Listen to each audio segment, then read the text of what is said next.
Olha aí, quem diria, dona Disney? Tic e Teco, Defensores da Lei, chega para ser uma das coisas mais criativas do Disney Plus, mais anárquica, mais caótica, fantástica, triste e talvez até errada do Disney Plus. Vamos conversar sobre isso. Fala aí, pessoal do Filodoxia, tudo tranquilo? Tudo beleza? Eu sou Thiago Uribarne, você está no Filodoxia para a crítica, para a resenha de Tic e Teco, Defensores da Lei, com spoiler. Simbora!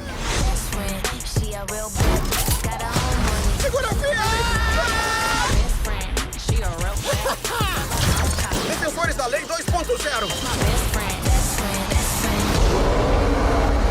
E aqui você já sabe, eu já vou pedindo logo, antes que alguma animação tente nos viciar em queijo fedorento, deixa seu like maroto, se inscreva no canal caso ainda não tenha se inscrito, deixe um comentário no final, ativa o sininho para receber as notificações e se você estiver assistindo essa prévia lá, aqui pelo Instagram, não esquece de passar no canal para prestigiar, ajuda muito, beleza? Então agora sim, bora começar. Lembrando que essa crítica contém spoiler. Tem Sonic feio. Vamos começar aqui com a direção de Akiva Schaffer, que participa, né, fazendo aí o Spielberg quando ele dirige lá os Defensores da Lei, como se fosse dentro desse multiverso ali, desse universo de Tic e Teco Defensores da Lei. Eu já digo logo de antemão, Tic e Teco Defensores da Lei eu via na TV Colosso, sim, TV Colosso. Tchurururururu.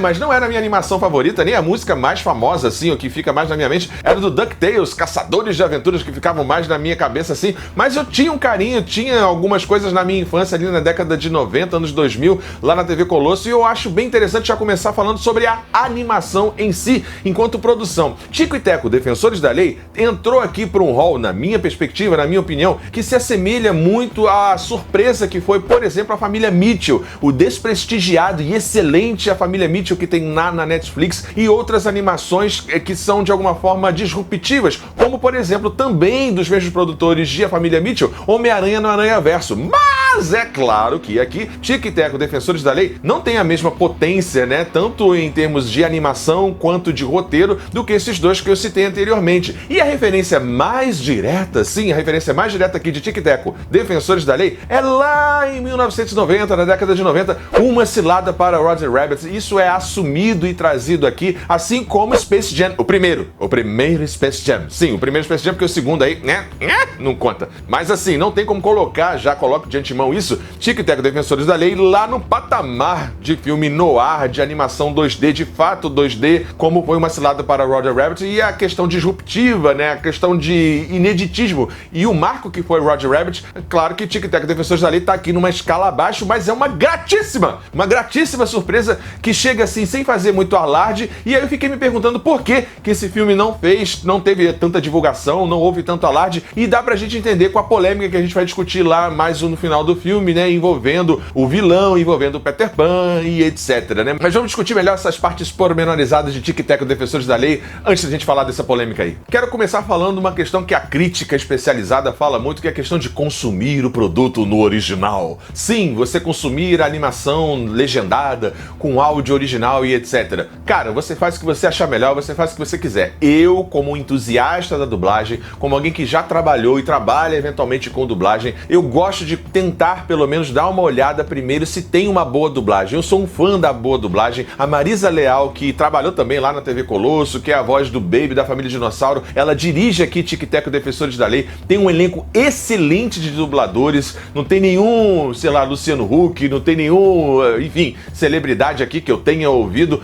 Tá ótima a dublagem, então eu recomendo que você também assista dublado, dá uma chance pro dublado, mas enfim, queria só colocar isso porque eu me sinto mais imerso quando eu consumo uma animação dublada e já tô dizendo aqui que a dublagem está sim muito boa. Outra questão aqui que eu gostaria de trazer para Tic e Teco Defensores da Lei é a questão da metalinguagem. Ele tem um papel, ele tem uma, como é que eu posso dizer, uma relevância interessante, que é fazer uma crítica a nós enquanto consumidores, à indústria de Hollywood, né, como aquela que sempre se alimenta e parece infantilizar, né, o espectador com sequências e sequências. Tem lá sequência de bebês velozes e furiosos e tal. E há também uma questão interessante, que é passar por todas as fases das animações, quase 100 anos de animações aí, desde o quase do rotroscópico, né, até chegar ao 3D hiperrealista, até chegar ao período lá do Zeminski, dos anos 90, Expresso Polar, e as excelentes piadas com Vale da Estranheza. Vale da Estranheza esse que você sabe sabe, eu sei, a gente entrou aí na polêmica recentemente com a She-Hulk, né, com esse olhar. Tem até vídeos muito bons aqui no YouTube, né, do Pedro Lowe's,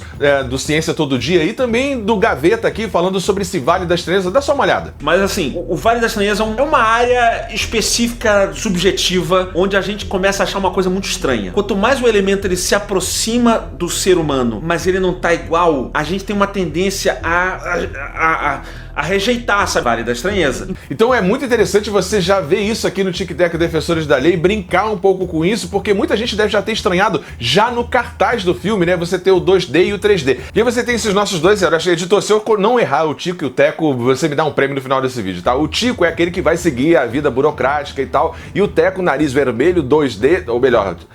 já errei. Aí que beleza. Eita, beleza. Você é vergonha da profissão! Você tem aí o Teco seguindo a sua vida burocrática e o Tico fazendo uma harmonização facial, e dentro dessa crítica do enlatado, do reboot, da sequência e tudo mais, tem uma metalinguagem bem interessante que faz uma referência a nós enquanto consumidores, a indústria enquanto aqueles que produzem conteúdo, e falando desse Uncanny Valley, né, desse Vale da Estranheza, tem uma das cenas, talvez a piada mais engraçada, que é a rememoração, a referência no caso, ao Cats, cara. Aquela sequência ali, aquela piadinha no fundo, e é um filme que acontece muitas coisas no fundo, né? Você tem a piada ao Cats, você tem a piada ali ao Expresso Polar, você tem várias referências acontecendo ao mesmo tempo na tela. Eu cheguei a ver vídeos e conteúdos de, sei lá, 300, 200 referências, e apesar de tudo, o filme é simples, o roteiro é bobinho, mas entrega muita coisa pros pais, pros fãs, pra ficarem olhando e observando e se deleitando, não de modo vazio e jogado na tela, mas de modo bastante recompensador, eu diria. E com uma integração muito interessante entre as formas de animação, que no caso aqui, como eu falei anteriormente, o Teco, né, ele simula um 2D, ele não é um 2D de fato, né, ele é um modelo 3D que simula um 2D, e o 3D aqui do Tico fica orgânico, né, você vê as iluminações, tem de dia, tem de noite, tem a questão das texturas, enfim, é um filme que tecnicamente é um primor e de alguma maneira é um brinde pra gente dentro da plataforma do Disney Plus, que traz uma animação original, criativa, anárquica, caótica, que chegou sem fazer muito alarde e veio conquistando o crítico e a pública.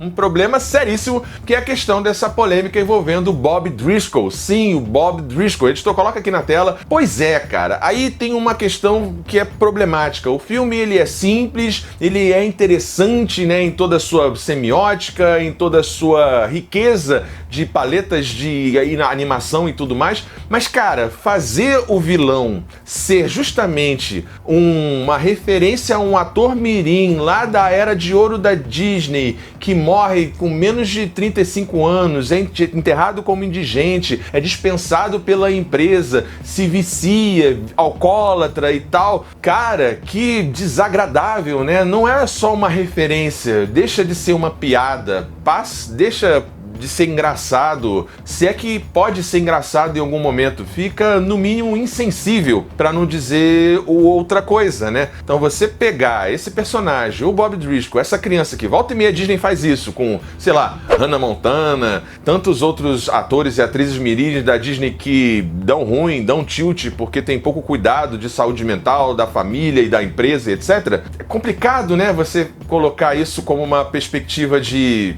piada / referência, né? Então é algo que pesa bastante no filme e contra o filme, e é algo que não precisava ter essa mancha, né, no filme, na animação, que é uma animação tão competente, tão interessante. Aí sim eu consigo entender por esse motivo porque que a Disney foi meio que jogou no Disney Plus, não lançou no cinema, meio que ocultou, porque eles sabem, apesar de permitir isso, o jurídico ou sei lá o que entendeu o que estava acontecendo ali, mas o filme já estava pronto, tinha um certo potencial, mas olha, que bola fora, que bola fora. Errou feio, errou rude.